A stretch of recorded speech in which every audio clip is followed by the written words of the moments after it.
Mobile استعمال کر کے واٹس ایپ اور فیس بک یوز کر رہی ہیں، اور آپ یہ امید رکھتے ہیں کہ ہماری بیٹیاں با پردہ اور با حیا ہو جائیں گی، نقاب لگائیں گی، خوشبو سے پاک صاف رہ کر بازار میں یا اپنے میکے یا کہیں اور جائیں گی، یا آپ آج کے اس دور میں امید لگا رہے ہیں تو بیکار ہے۔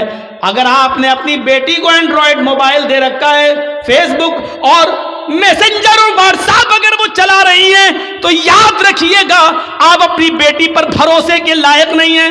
آپ کی نظر میں آپ کی بیٹی کتنی پاک صاف ہو، لیکن آپ کو اپنی بیٹی پر بھروسہ نہیں کرنا چاہیے، اعتماد نہیں کرنا چاہیے، اس لیے کہ واٹس ایپ اور میسنجر اور فیس بک چلانے والی لڑکی کا اعتبار نہیں کیا جا سکتا ہے۔ آج کے اس دور میں جب حضرت عائشہ صدیقہ کے اوپر تہمت لگ سکتی ہے، حضرت عائشہ صدیقہ الزام سے اپنے آپ کو نہیں بچا سکتی ہیں، تو ہماری بیٹیاں ان سے زیادہ پاک دامن تو نہیں ہیں، ہماری بچیاں ان سے زیادہ نیک تو نہیں ہیں۔ جب منافقوں نے، جھوٹوں نے، جب کجروؤں نے اور دل کے گندے لوگوں نے اما عائشہ کو نہیں چھوڑا، تو ہماری بیٹیوں کو کیسے چھوڑیں گے؟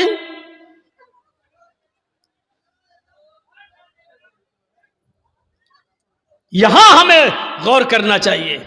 حضرت زکریا علیہ السلام کو دیکھو، مریم علیہ السلام کو دیکھو، سورہ مریم پڑھیے۔ وہ محراب میں مسجد کے اندر ہے اور حضرت مریم کے پاس بے موسم پھل آ جاتا ہے۔ بے موسم پھل، آم کا موسم نہیں آم آیا، لیچی کا موسم نہیں لیچی آیا۔ زکریا جب مسجد میں داخل ہوتے ہیں، محراب کے اندر گھستے ہیں، دیکھتے ہیں کہ مریم جس کی میں کفالت کر رہا ہوں اس کے پاس یہ پھل موجود ہیں۔ ارے یہ آم کا تو موسم نہیں ہے، آم کہاں سے آیا؟ یہ لیچی کا موسم نہیں، یہ لیچی کہاں سے آئی؟ تو چیخ پڑے انا لک ھذا، اے مریم میں تیری کلاس لے رہا ہوں، اے مریم مجھے صاف صاف جواب دے، یہ بے موسم پھل تیرے پاس کہاں سے آئے ہیں؟ آم کا موسم نہیں آم دیکھ رہا ہوں، لیچی کا موسم نہیں لیچی دیکھ رہا ہوں، یہ بے موسم پھل تیرے پاس کہاں سے آئے ہیں؟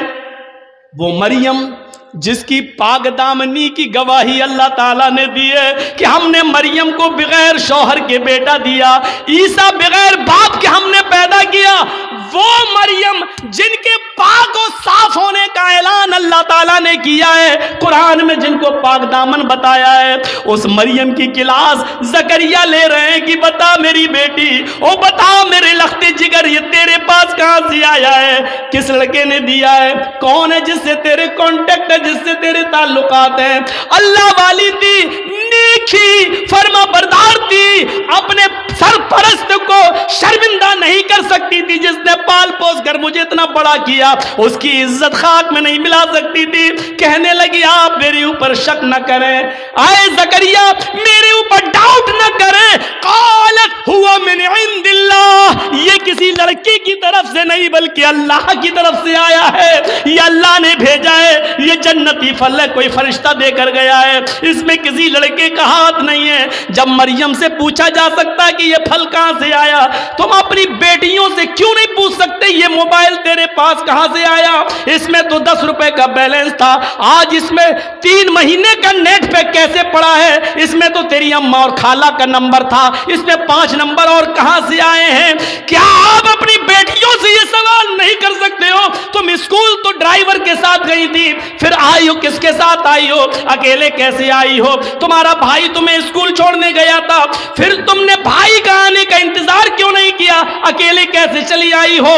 یہ گھر سے کتاب 3 لے کے گئی تھی، یہ 5 کتابیں تمہارے پاس کہاں سے آئی ہیں؟ یہ سارے سوالات کی ذمہ داری ایک باپ کی بنتی ہے جو اپنی بیٹی سے پوچھے، اپنی اولاد سے پوچھے، اور اگر تم ایسا نہیں کر سکتے ہو تو تیار رہو، ہماری بیٹیاں کل RSS کے گنڈوں سے نکاح کرنے کے لیے تیار ہیں، اس لیے کہ یہ پلاننگ ہو چکی ہے کہ مسلم لڑکیوں کو اسکولوں میں جگہ دو اور ہندو لوگوں سے کہہ دیا گیا کھل کے پیار کرو، کورٹ میرج کرو، ان کو نکاح کے بندھن میں باندھو اور 2-4 بچے پیدا کر کے بچے اپنے پاس رکھ کے عورت کو در در کی ٹھوکر کھانے کے لیے مجبور کر دو, اس کو نکال دو.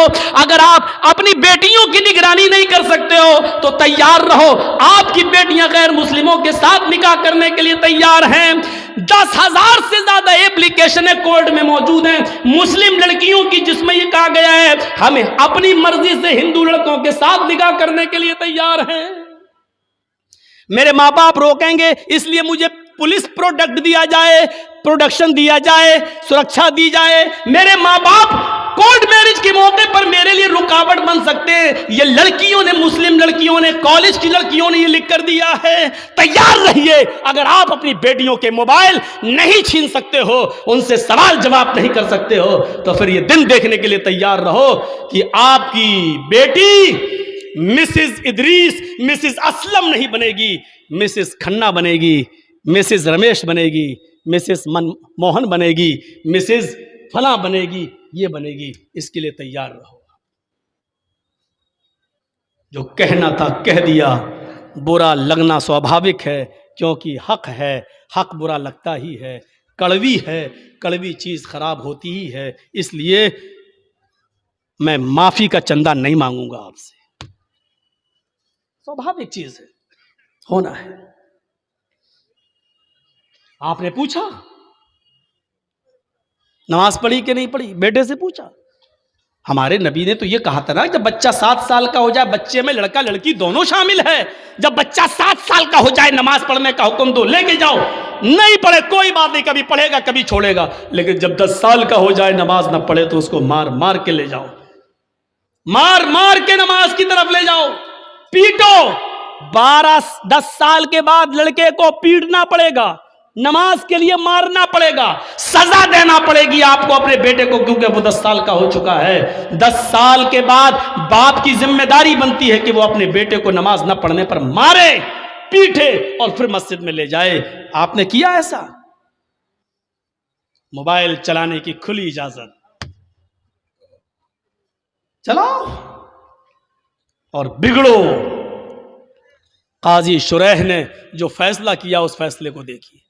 حضرت عمر فاروق جب فجر کی نماز پڑھانے کے لیے کھڑے ہوئے تو ابو لولو نے, فیروز نامی آدمی نے, کسی بات پر وہ حضرت عمر سے ناراض تھا, اس نے خنجر میں زہر بجھا لیا تھا اور چھپ کر بیٹھا ہوا تھا منبر کے پاس. حضرت عمر نے جو ہی کہا اللہ اکبر, فوراً اس نے خنجر مار دیا. حضرت عمر فاروق کے پیٹ میں وہ خنجر لگتا ہے, اس نے نکالا تو پیٹ تھوڑا سا پھٹ جاتا ہے, ناف سے لے کر جہاں شرمگاہ ہوتی ہے یہاں تک, جب اس نے خنجر نکالا تو یہاں تک پیٹ پھٹ گیا, خون کا دھارا بہنے لگا. نمازیوں نے ابو لولو کو پکڑنا چاہا لیکن وہ بھاگنے لگا. ایک صحابی نے اپنی چادر اس کے اوپر پھینکی جس سے اس کا پیر الجھ گیا, وہ گر گیا. جب اس نے دیکھا کہ اب میں پکڑا جاؤں گا اور بچوں گا نہیں, تو اس نے وہی زہر آلود خنجر اپنے پیٹ میں مار کر خودکشی کر لی اور مر گیا. لیکن حضرت عمر فاروق کو جب ہوش آیا تو ان کو دودھ پلایا جا رہا تھا, دودھ وہ منہ سے پیتے تھے, پیٹ سے باہر نکل جاتا تھا. شہد پلایا گیا تو شہد پیٹ سے باہر نکل گیا. جو چیز کھلائی اور پلائی جا رہی ہے وہ منہ سے تو کھلاتے تھے لیکن پیٹ سے باہر نکل جاتی تھی. اس حال میں کسی نے کہہ دیا امیر المومنین اب آپ فجر کی نماز کیسے پڑھیں گے؟ آپ پہلی رکعت میں تھے اور آپ کو خنجر مار دیا گیا ہے, آپ بے ہوش ہو کر زمین پہ گرے ہیں اور حالت آپ کی ہے کہ کھانا پانی پیٹ میں رک نہیں رہا ہے, آپ فجر کی نماز کیسے پڑھیں گے؟ حضرت عمر نے کہا پڑھوں گا, میری فجر کی نماز کیا ادا نہیں ہوئی ہے؟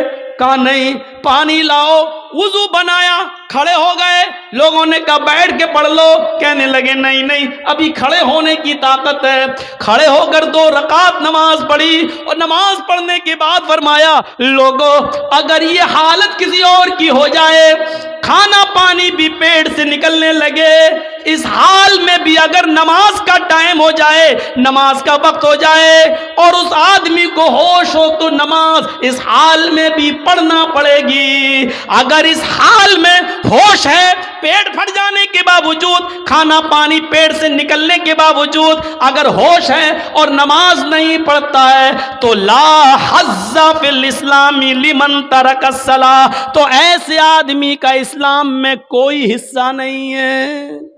اس حال میں نماز نہ پڑھے تو اسلام میں حصہ نہیں ہے. جو تندرستی میں نماز نہ پڑھے وہ مسلمان بنا بیٹھا ہے. کتنے بڑے کبھی کسی کو کھڑا کر کے پوچھو کیا نام ہے؟ ضیاء الحق, حق کی روشنی. اچھا نماز پڑھی تھی عشاء کی؟ نہیں مولانا صاحب. ضیاء الحق نماز پڑھی؟ نہیں. اس حال میں نماز معاف نہیں ہے. نماز تو ہے ہی نہیں معاف. جرجیت صاحب کو مودی کی, یوگی کے کچھ گنڈے پکڑ لیں, کرسی پہ لے کے ہاتھ پیر باندھ دیں,